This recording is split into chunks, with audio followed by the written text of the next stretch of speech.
رحمت سے سوال کیا گیا، کیا فرماتے ہیں علماء دین اس مسئلہ میں کہ زید قبرستان میں جا کر اس طرح سے فاتحہ پڑھتا ہے کہ اول قبرستان کے دروازے پر کھڑے ہو کر تمام اہل قبرستان کی ارواح کو ثواب ان کا بھیجتا ہے، اور اس کے بعد اپنے قریبی جو عزیز ہیں ان کی قبر پر خصوصی طور پر جا کر، یا کوئی اللہ کے ولی ہیں، بزرگ ہیں، ان کی قبر پر بھی خصوصی جا کر فاتحہ پڑھتا ہے اور ثواب بخشتا ہے؟ کیا جدا جدا قبر پر کھڑے ہو کر پڑھنا اور یہ قریبی رشتہ داروں کے لیے، والدین کے لیے زیادہ راحت کا سبب ہوگا، یا انہیں زیادہ ثواب ملے گا یا برابر ثواب ملے گا؟ اور دوسری شق سوال کی یہ ہے کہ اگر کوئی شخص قرآن مجید پڑھ کے مرنے والوں کو ان کا ثواب بخش دیتا ہے تو کیا اسے بھی کچھ ثواب ملے گا یا نہیں؟ کیونکہ زید یہ کہتا ہے کہ جب میں نے پڑھ کر ثواب بخش دیا تو مجھے ثواب نہیں ملے گا۔ اس بارے میں شریعت کا حکم کیا ہے؟ یعنی دو سوال ہیں، ایک تو یہ کہ قبرستان کے اندر جا کر ایک عمومی دعا کی جاتی ہے سب لوگوں کے لیے، اور پھر اس کے بعد خصوصی دعا کی جاتی ہے کہ جو خصوصی رشتہ دار ہیں، قریبی، ان کی قبر پر علیحدہ علیحدہ جا کر دعا کی جاتی ہے۔ اس کا شرعی حکم کیا ہے؟ اور جب کوئی بندہ مومن مرنے والوں کو کچھ کلام، ذکر و اذکار وغیرہ پڑھ کے انہیں ثواب ان کا بخش دیتا ہے تو کیا اس پڑھنے والے کو اور بخشنے والے کو، ثواب بخشنے والے کو بھی کوئی اجر و ثواب ملتا ہے یا نہیں؟ تو آپ علیہ رحمہ نے جواب ارشاد فرمایا کہ بلا شبہ اس صورت میں جس کے لیے جدا فاتحہ پڑھے گا اسے ثواب زیادہ پہنچے گا اور فرحت زیادہ ہوگی، اور والدین اور اعزہ کی قبر پر جدا جدا جانے سے ان کے ساتھ محبت حاصل زیادہ ہوگی، جیسا کہ حیات میں ہے، یعنی زندگی کے اندر ایسا ہوتا ہے، اور ولی کے مزار پر جدا حاضر ہونے میں اس کی خاص تعظیم ہے جو ایک عام بات میں شامل کرنے سے نہیں ہو سکتی۔ تو زید کا یہ فعل بہت حسن ہے، مگر اس کا لحاظ لازم ہے کہ جس قبر کے پاس بالخصوص جانا چاہتا ہے اس تک قدیم راستہ ہو،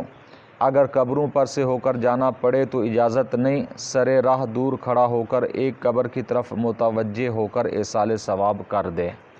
یعنی فرمایا کہ یہ بہت بہترین طریقہ ہے کہ پہلے عمومی طور پر ثواب پیش کرے سب قبرستان والوں کو، اور اس کے بعد ایک ایک جدا جدا قبر پر جائے، اپنے رشتہ داروں کو، والدین کو، یا اللہ کے کوئی ولی ہیں ان کی قبر پر علیحدہ جائے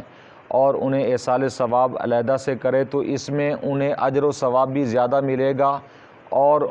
ان کی محبت بھی زیادہ ہوگی اور انہیں خوشی بھی زیادہ محسوس ہوگی۔ جیسا کہ دنیاوی زندگی کے اندر اگر کسی کے ساتھ کوئی بندہ زیادہ پیار محبت کرتا ہے تو وہ ان سے خوش زیادہ ہوتے ہیں، ایسے ہی اخروی معاملہ بھی ہے۔ اور فرمایا ہاں اس میں ایک شرط یہ ہے کہ جدا جدا قبر پر جاتے ہوئے اس چیز کا خاص خیال رکھنا ہے کہ قبرستان کے اندر اگر قدیم راستہ ہے، یعنی قدیم راستے سے مراد وہ راستہ ہوتا ہے کہ جو قبریں بنانے سے پہلے ہی راستہ بنا ہوا ہوتا ہے، تو اس راستے میں پھر قبریں نہیں بنائی جاتی،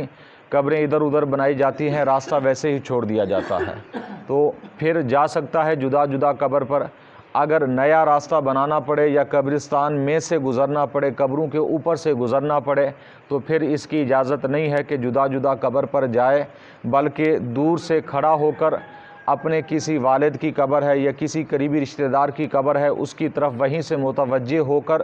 اور انہی کی نیت کر کے وہاں سے جدا ایصال ثواب کر دے تو گویا کہ وہ قبر پر پہنچ چکا ہے، تو اسے اس کا اجر و ثواب مل جائے گا۔ اور دوسرا جو سوال کیا گیا تھا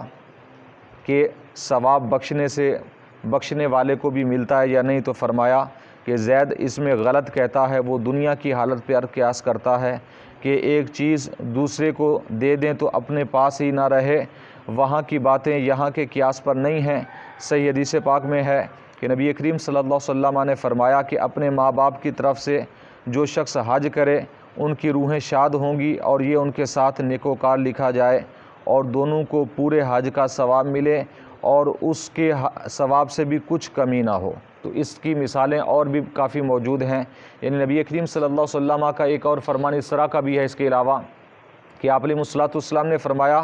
اے ایمان والو، اگر تم نفلی صدقہ کرنا چاہتے ہو تو تمہیں چاہیے کہ والدین کی طرف سے کیا کرو، اس لیے کہ اس کا اجر و ثواب تمہارے والدین کو بھی پہنچ جائے گا اور اتنا ہی ثواب اور اجر تمہیں بھی ملے گا، تمہارے ثواب میں سے بھی کمی نہیں ہوگی اور تمہارے والدین کے ثواب میں سے کمی نہیں ہوگی۔ یعنی والدین کو اس کا ثواب بخشنے سے فائدہ یہ ہوگا کہ انہیں بھی ثواب پہنچے گا اور تمہیں بھی پہنچے گا، یعنی ثواب ڈبل ہو جائے گا۔ یہ آپ علیہ الصلوۃ والسلام نے فرمایا۔ تو کسی کو بھی ایصال ثواب کرنے سے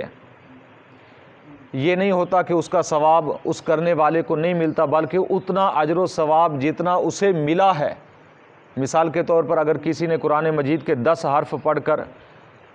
صدقہ کیا ہے، ایصال ثواب کیا ہے، تو 10 حرف پر اگر اسے 10 نیکیاں ملی تھیں تو وہ 10 نیکیاں اسے بھی ملیں گی اور 10 نیکیاں جس کو اس نے بخشی ہیں اسے بھی ملیں گی۔ بلکہ یہاں تک احادیث مبارکہ کے اندر ہے کہ آپ علیہ الصلوۃ والسلام نے فرمایا، جتنے جتنے لوگوں کو وہ 10 نیکیاں بخشتا جائے گا،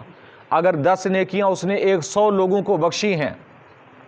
تو 100 لوگوں کی طرف سے پھر اسے 10 نیکیوں کا اجر ملے گا۔ 100 لوگوں کی طرف سے پھر یعنی 1000 نیکی اس کے کھاتے میں پھر آ جائے گی۔